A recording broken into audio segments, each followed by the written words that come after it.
আজকের ভিডিওটা নতুনদের জন্য, যারা এখনও জানেন না কয়টা রুলস মেনে কিভাবে রিলস আপলোড করতে হয়। আজকের ভিডিওটা তাদের জন্য। আমার পুরো ভিডিওটাই দেখবেন। আসসালামু আলাইকুম, কেমন আছেন সবাই? আশা করি সবাই ভালো আছেন। আমি আলহামদুলিল্লাহ অনেক অনেক ভালো আছি। যারা এখনই আমাকে ফলো করেননি তারা অবশ্যই এই ভিডিওতে একটা ফলো দিয়ে যাবেন আর লাইক কমেন্ট করে পাশে থাকবেন। ফেসবুক কিন্তু বারবার আপনাদের বলে দিচ্ছে যে আপনারা কয়েকটা নিয়ম ফলো করেন, কয়েকটা নিয়মে রিলস আপলোড করেন, তাহলে কিন্তু খুব তাড়াতাড়ি আপনারা অ্যাডসেন্স রিলস পেয়ে যাবেন। তো এর মধ্যে কয়েকটা নিয়মের মধ্যে বেস্ট পার্টিসিপেট যেটা, সেটা কিন্তু 8টা রুলস আছে ফেসবুকের। 8টা রুলস মেনে যদি আপনি প্রতিদিন রিলস ভিডিও আপলোড করেন তাহলে কিন্তু খুব তাড়াতাড়ি আপনি অ্যাডসেন্স রিলস পেয়ে যাবেন। সর্বপ্রথম যে রুলসটা সেটা হচ্ছে 15 সেকেন্ডের উপরের ভিডিও।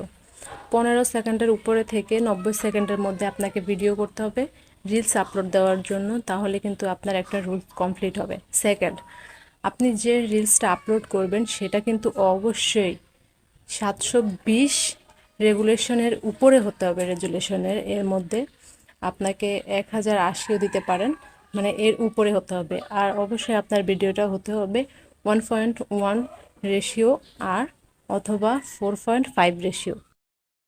আর এতে আপনাদের ফলো রাখতে হবে আপনাদের ভিডিওটা কি মানে সাউন্ড কোনো ভায়োলেশন আছে কিনা, বা অন্যের কোনো মিউজিক আপনারা অ্যাড দিচ্ছেন কিনা, এটাতে আপনাদের অনেক কেয়ারফুল থাকতে হবে। যেহেতু আপনাদের ভিডিওটা মিউট না হয়ে যায়, সাউন্ড মিউট না হয়ে যায়, সেদিকে খেয়াল রেখে ভিডিও সাউন্ড কালেক্ট করবেন। তারপরে আপনি যখন ভিডিওটা পোস্ট করবেন তখন ওই সেম ভিডিওটা কিন্তু আপনাকে যেন আপনার স্টোরিতে শেয়ার করতে পারেন সে অপশনটা চালু করে দিবেন।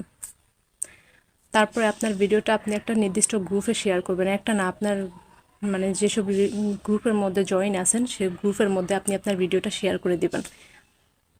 আপনি যখন রিলসটা আপলোড দিবেন তখন অবশ্যই আপনাকে ফলো রাখতে হবে আপনি ক্যাপশন কি দিচ্ছেন। ক্যাপশন খুব কেয়ারফুলি দিতে হবে। ক্যাপশনের মধ্যে আপনাকে স্টিকার অ্যাড করতে হবে, ইমোজি অ্যাড করতে হবে, আর একটা যেহেতু আপনার অডিয়েন্সটা অনেক আকর্ষণ হয় আপনার ভিডিওটা দেখার জন্য, এরকম একটা ক্যাপশন দিয়ে দিবেন ভিডিওর মধ্যে। ভিডিওতে অবশ্যই হ্যাশট্যাগ ব্যবহার করতে হবে। তো এই কয়েকটা নিয়ম মেনে যদি আপনি প্রতিদিন ফেসবুকে রিলস আপলোড করেন তাহলে কিন্তু কিছুদিন অ্যাক্টিভ থাকার পরে আপনি খুব তাড়াতাড়ি অ্যাডসেন্স রিলস পেয়ে যাবেন। তো আশা করছি আমার আজকের এই ভিডিও আপনাদের অনেক উপকারে আসবে। আর যদি কোনো উপকারে আসে তাহলে অবশ্যই ভিডিওটা একটা শেয়ার করে দিবেন, আপনাদের টাইমলাইনে রেখে দিবেন, অন্যদেরও দেখার সুযোগ করে দিবেন। পরবর্তী নতুন অন্য কোনো ভিডিও নিয়ে আপনাদের সাথে শেয়ার করব। সে পর্যন্ত সবাই ভালো থাকবেন, সুস্থ থাকবেন। আল্লাহ হাফেজ।